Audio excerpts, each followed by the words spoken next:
আমরা এখন চ্যাপ্টার 10 এর অ্যারিথমেটিক সিকোয়েন্স আর হলো জিওমেট্রিক সিকোয়েন্স এগুলো একটু দেখি।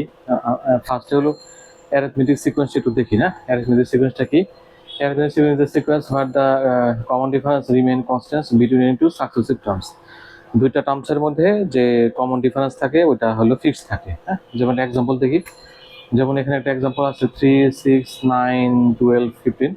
এখানে হলো এই যে কমন ডিফারেন্স 6 - 3 3, তারপরে 9 - 6 3, এই যে ফিক্সড। হ্যাঁ, এটা কমন ডিফারেন্সটা ফিক্সড থাকবে দুইটা সাকসেসিভ টার্মসের মধ্যে। যে দুইটা সাকসেসিভ টার্মসের কমন ডিফারেন্সগুলো ফিক্সড থাকবে। যদি এরকম আমরা কিছু পাই তো এটাকে বলতে পারি আমরা অ্যারিথমেটিক সিকোয়েন্স বা এএস আর কি, যাই হোক। হ্যাঁ, তো আমাদের এখানে হলো এই অ্যারিথমেটিক সিকোয়েন্সের একটু ফর্মুলা আছে। ফর্মুলা হলো n term formula, A n equal to A plus n minus 1 into D. এনটা হলো লাস্ট টার্ম, এটা হলো ফার্স্ট টার্ম, এটা হলো ফার্স্ট টার্ম। এন হলো আমাদের যে টার্মটা নাম্বার সংখ্যাটা, ডিটা হলো আমাদের কমন ডিফারেন্স। এখানে কিছু ক্যারেক্টারিস্টিক্স আছে, যেমন ডি এটা যদি ডি এর ভ্যালু যদি শূন্যের চেয়ে বড় হয় তার সিকোয়েন্স ইজ ইনক্রিজিং, যদি শূন্যের চেয়ে ছোট হয় তাহলে সিকোয়েন্স ইজ ডিক্রিজিং, আর ডি যদি শূন্য হয় তাহলে সিকোয়েন্সটা হলো কনস্ট্যান্ট। এই হলো আমাদের ক্যারেক্টারিস্টিক্স কিছু আছে এখানে, এই ডি এর সিডির কমন ডিফারেন্স বা ডি এর কিছু ক্যারেক্টারিস্টিক্স। এখানে আমরা কি দেখি, ওই কিছু এক্সাম্পল দেখি। এখানে তিনটা এক্সাম্পল দেওয়া আছে, দেখি। হ্যাঁ, যেমন একটা এক্সাম্পল আছে, find the some of multiples of 6 between multiple of 6 between 6 and 120। হ্যাঁ, 120 এই দুইটা সংখ্যার মধ্যে 6-এর মাল্টিপল যেগুলো আছে সেগুলো সাম বের করতে হবে। এমনিতেই অ্যারিথমেটিক সিকোয়েন্সের অনেক ম্যাথ আছে, ওগুলো সহজ, তো এগুলো একটু অন্যরকম, এই জন্য দিলাম আর কি। এগুলো একটু অন্যরকম আর কি। হ্যাঁ, তো আমরা দেখি এখানে বলছে মাল্টিপল অফ 6, হ্যাঁ, আপ টু 120। তাহলে মাল্টিপল অফ 6 আপ টু 120 একটু নাম কথা আমরা করি। 6, 12, 13, 25, 30 ডট ডট 120।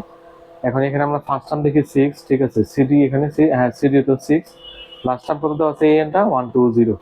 তাহলে ফর্মুলা কি, এ n equal to A 1 plus n minus 1 into D. এখানে ভেরিয়েবল বসাই দিই, এন এর মানটা আমরা বের করি। তাহলে এন এর মান কত হচ্ছে 20, এন এর মান 20। এখন আমাদের কি বের করতে বলবো, সাম বের করতে বলছে। এগুলো পুরোটা সাম বের করতে বলবো। তাহলে সামের ফর্মুলা কি, s n equal to n into a 1 plus a n divide by 2। এখন এস এনটা হলো এন এর ভ্যালু কত আসছে আমাদের 20। তাহলে এখানে আমরা এস 20 ইকুয়াল টু এন এর ভ্যালু 20 ইন্টু এ 1 এর ভ্যালু কত আসছে, এ 1 এর ভ্যালু আমাদের দেখলাম 6, তাহলে 6 বসাই, আর এন এর ভ্যালু আসছে 120। এখন বসাই, ক্যালকুলেশন করে 1260 আমাদের আসে। এইটাই হলো আমাদের সেই সামের, এটাই কাঙ্ক্ষিত আমাদের অ্যান্সার। এখন আমরা আর একটা ম্যাথ দেখি। এখানে বলছে যে 3 consecutive terms of arithmetic progression add up to 30। ভালো কথা, ফাইন্ড দ্য নাম্বারস। এখানে বলছে কনজিকিউটিভ টার্মস কয়টা, তিনটা। তাহলে তিনটা কনজিকিউটিভ টার্মস আমরা ধরি, এ মাইনাস ডি, তারপরে এ কমা এ প্লাস ডি। এই তিনটা কিন্তু ধরছে, কনজিকিউটিভ টার্মস তিনটা ধরছে। এখন এই তিনটার সাম কত বলছে, 30। তাহলে বসালাম এর ভ্যালুটা কত পাইলাম, 10।